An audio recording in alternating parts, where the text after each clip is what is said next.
الخير ويأمرون بالمعروف وينهون عن المنكر وأولئك هم المفلحون. السلام عليكم ورحمة الله وبركاته. إن الحمد لله نحمده ونستعينه ونستغفره ونعوذ بالله من شرور أنفسنا ومن سيئات أعمالنا. من يهده الله فلا مضل له ومن يضلل فلا هادي له. أشهد أن لا إله إلا الله وحده لا شريك له وأشهد أن محمدا عبده ورسوله لا نبي بعده. اللهم صل على نبينا محمد وعلى آله وصحبه وسلم أجمعين. Amma ba'd. Segala puji serta syukur marilah kita panjatkan kehadirat Allah Subhanahu wa taala atas rahmat terutama taufik Allah Subhanahu wa taala. Siang hari ini kita dapat melaksanakan salat zuhur berjamaah. Mudah-mudahan Allah jaga istiqomah kita dan kita lanjutkan dengan majelis ilmu yang insyaallah bagian dari taqarrub yang amat sangat dicintai oleh Allah Subhanahu wa taala. Allah banggakan mereka-mereka yang di dalam majelis ilmu di sisi makhluknya yang mulia, yang mudah-mudahan insyaallah akan senantiasa menjaga istiqomah kita di dalam iman dan amal soleh kita di dalam kehidupan sehari-hari. Amin ya rabbal alamin. Salam dan salawat mari pula kita sampaikan kepada Nabi Allah Muhammad sallallahu alaihi wasallam, keluarga, para sahabat serta seluruh umatnya hingga akhir zaman.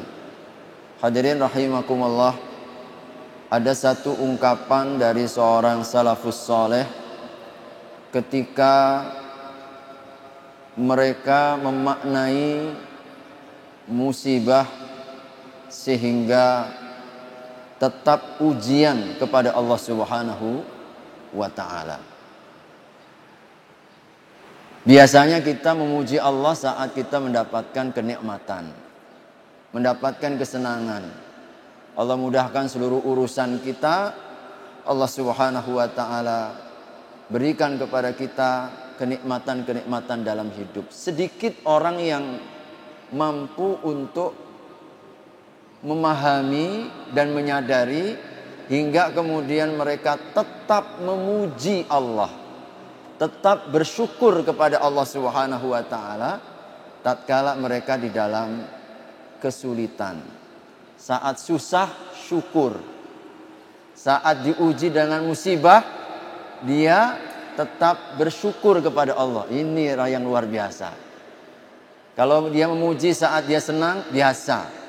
Tapi ada hamba Allah Subhanahu wa taala ketika mereka diuji oleh Allah dengan kesempitan, dengan kesusahan, ternyata pujian mereka kepada Allah Subhanahu wa taala. Salah satu yang diungkapkan oleh salafus saleh kita Syuraih rahimahullahu taala. Beliau memberikan 4 alasan. Mudah-mudahan dengan 4 ini insyaallah kita akan lebih mampu untuk memaknai setiap ujian, musibah dan ketidaknyamanan di dalam hidup ini sehingga kita tetap terus memuji Allah Subhanahu wa taala dan tidak berprasangka buruk kepada Allah. Seringnya hadirin saat kita mendapatkan ujian-ujian keburukan, seringkali yang masuk di dalam hati dan jiwa kita adalah prasangka-prasangka buruk kepada Allah Subhanahu wa taala. Terlebih ketika kita ini sudah merasa baik, merasa soleh, merasa taat, rajin ibadah kita, tidak kurang puasa kita, amal soleh selalu dijaga.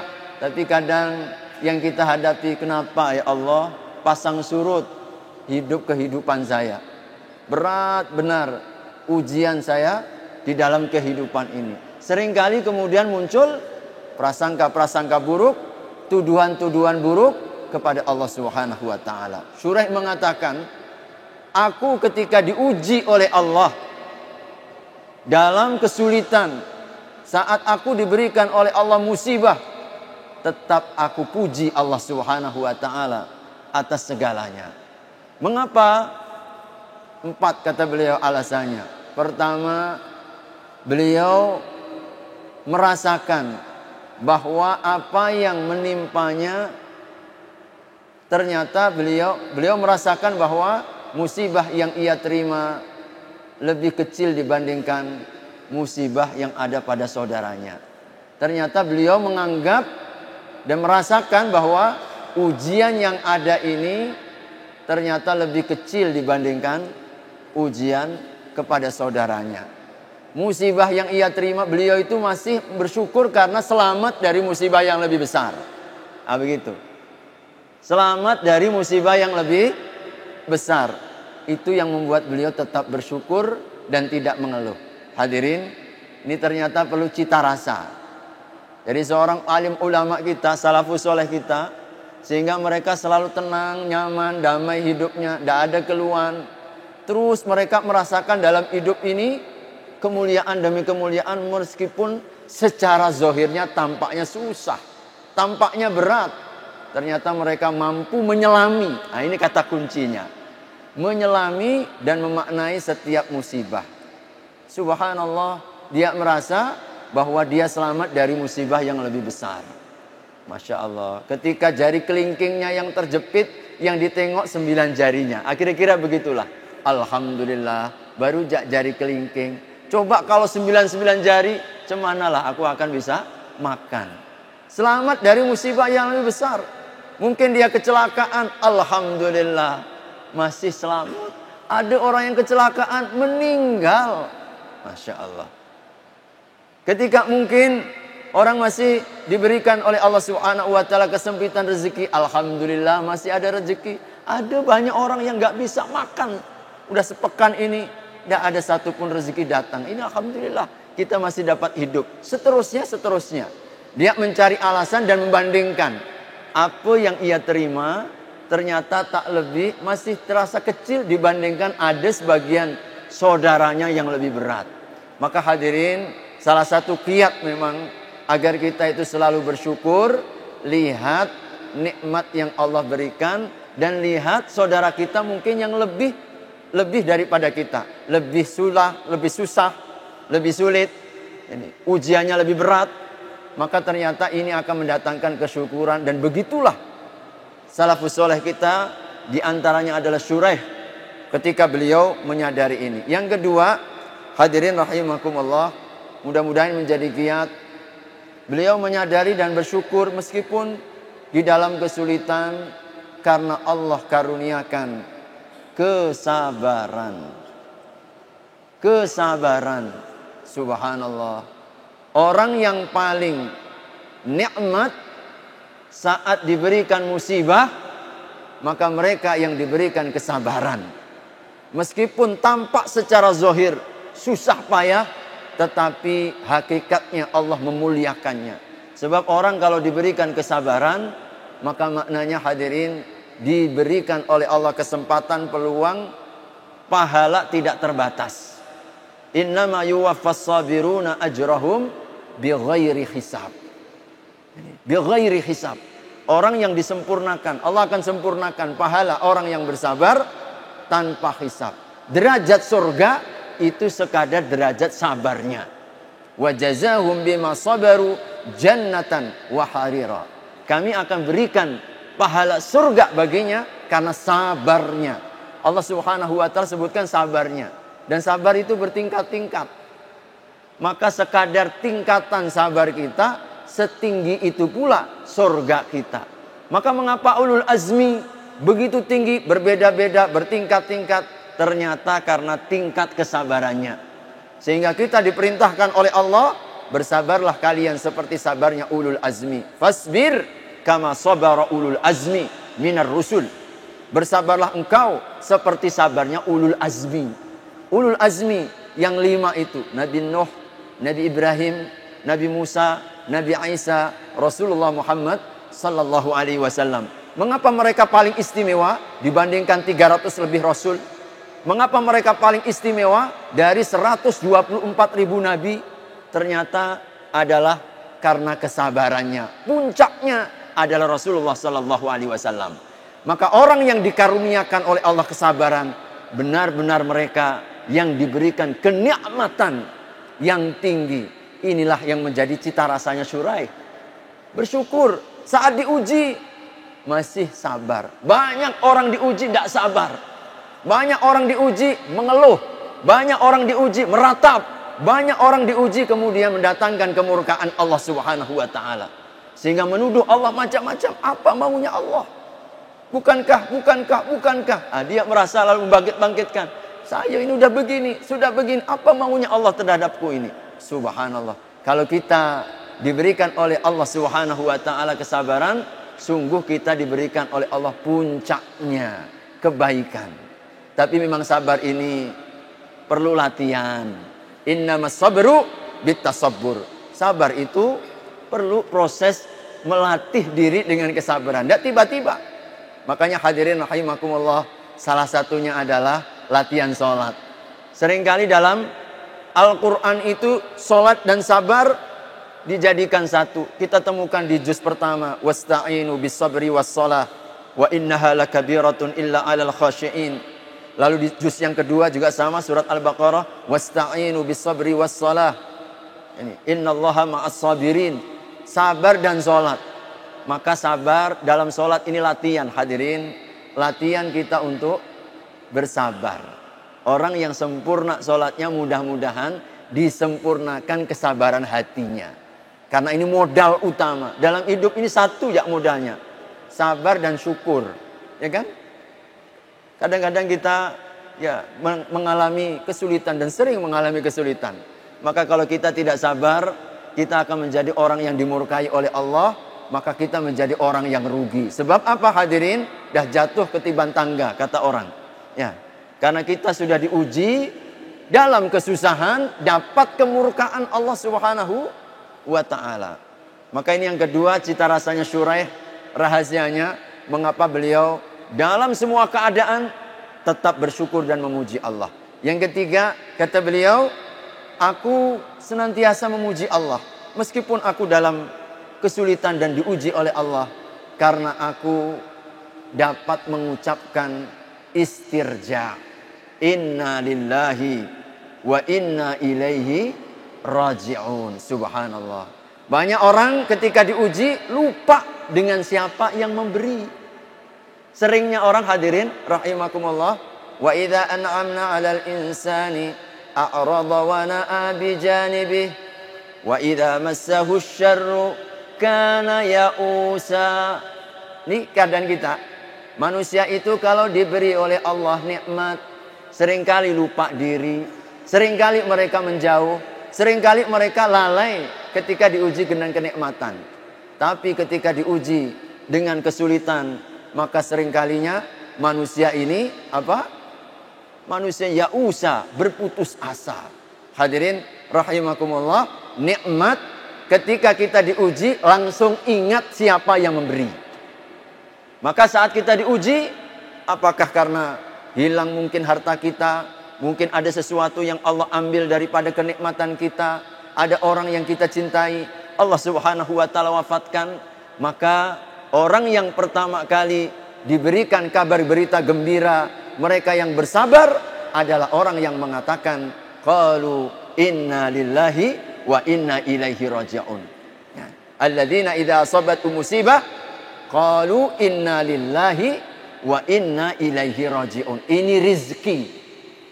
Saat kita istirja, hadirin, hadisnya hadis Muslim dalam kitab Riyadhus Shalihin, Rasul menyebutkan ketika ada seorang hamba yang diuji, lalu kemudian Allah utus malaikat. Apa yang dikatakan oleh hambaku itu? Allah lebih tahu apa yang diucapkan. Tetapi untuk memberikan pelajaran, dia memujimu ya Allah, dan dia mengatakan inna lillahi wa inna ilaihi raji'un. Apa kata Allah? Wahai hambaku, tolong bangunkan istana untuk hambaku ini. Masya Allah. Allah perintahkan untuk membangunkan istana di surga. Karena ucapannya inna lillahi wa inna ilaihi raji'un. Hadirin, sikit orang yang mampu merasakan ini. Maka Syuraih ketika beliau diberi musibah, inna lillahi wa inna ilaihi raji'un. Ternyata ini adalah peluang kesempatan Allah bangunkan istana di surga. Hadisnya sahih. Riwayat Muslim dalam kitab Riyadhus Shalihin karya Imam An-Nawawi disebutkan oleh baginda Nabi sallallahu alaihi wasallam. Nah, ini kalau orang nggak punya ilmu, jarang ikut majelis taklim, yang datang apa? Itu tadi umpatan, makian, marah, ratapan, ya. Jadi berprasangka buruk kepada Allah Subhanahu wa taala, tidak menyelesaikan masalah, dan pasti dia rasakan musibah, dapat murkanya Allah Subhanahu wa taala. Bagi orang yang beriman semuanya baik kata Nabi. Makanya perkaranya orang beriman menakjubkan kata Nabi. Ajaban li amril mukmin, selalu menakjubkan. Apa yang membuat sesuatu atau dalam diri umat kaum mukminin itu begitu menakjubkan? Karena imannya. Iman yang selalu diteguhkan, dikuatkan, diilmui seperti ini. Maka mereka mampu memiliki cita rasa yang berbeda. Kelihatannya mah susah, kelihatannya berat dalam hidup, belum tentu hatinya begitu bahagia. Maka sering kita dapatkan orang biasa saja, hidupnya Masya Allah, jauh dari kekayaan, jauh dari mungkin ketinggian kedudukan, tapi luar biasa damainya, tenangnya. Boleh jadi karena jiwanya lapang dengan sifat-sifat kesabaran, menyerahkan totalitas kepada Allah Subhanahu wa taala. Yang terakhir, kata Syuraih yang keempat, mengapa beliau mampu tetap memuji kepada Allah agar setiap musibah dirasakan nikmat. Beliau katakan, aku bersyukur kepada Allah atas musibahku ini. Sebab apa? Yang diuji masalah duniaku, bukan masalah agamaku. Beliau takut yang jadi masalah itu agamanya. Kalau cuma masalah dunia, mungkin kurang-kurang makan, kurang-kurang rezeki, sempit ini, mungkin agak susah, dan lain sebagainya. Ini masih masalah dunia. Sebab dunia ini bukan ukuran mulia atau tidaknya seorang hamba. Tetapi beliau puji karena yang diuji masih masalah duniaku. Yang aku takutkan apa? Yang aku takutkan kalau yang bermasalah adalah masalah agamaku. Musibah terbesar kepada seorang hamba saat dia diuji dalam masalah agamanya. Karena itu Nabi SAW doanya, la taj'al musibatana fi dinina. Ya Allah, janganlah kau jadikan musibahku, masalahku itu dalam masalah agama. Itulah sebenar-benar musibah. Makanya Syuraih beliau mengatakan, alhamdulillah, kau uji masih dalam urusan mungkin jasadku, mungkin hartaku, mungkin duniaku, mungkin masalah-masalah dunia kita. Alhamdulillah, yang aku takutkan yang bermasalah ini agamanya. Saat yang bermasalah solatnya, masalah solatnya, masalah Qur'annya, masalah zikirnya, masalah taatnya, masalah istiqomahnya. Nah, ini yang kita takutkan. Itu yang benar-benar musibah. Maka beliau radhiyallahu rahimahullahu ta'ala memiliki cita rasa 4. 1, karena selamat dari musibah yang lebih besar. Yang kedua, karena beliau masih diberikan kesabaran. Yang ketiga, beliau masih dapat berucap dan meyakini hakikat inna lillahi wa inna ilaihi raji'un. Yang keempat, musibah yang ia terimanya bukan dalam masalah agama. Maka insya Allah mudah-mudahan dengan keempat ini kita mampu memiliki cita rasa dan terus bersyukur kepada Allah dalam keadaan apapun, nikmat atau musibah, lapang atau sempit.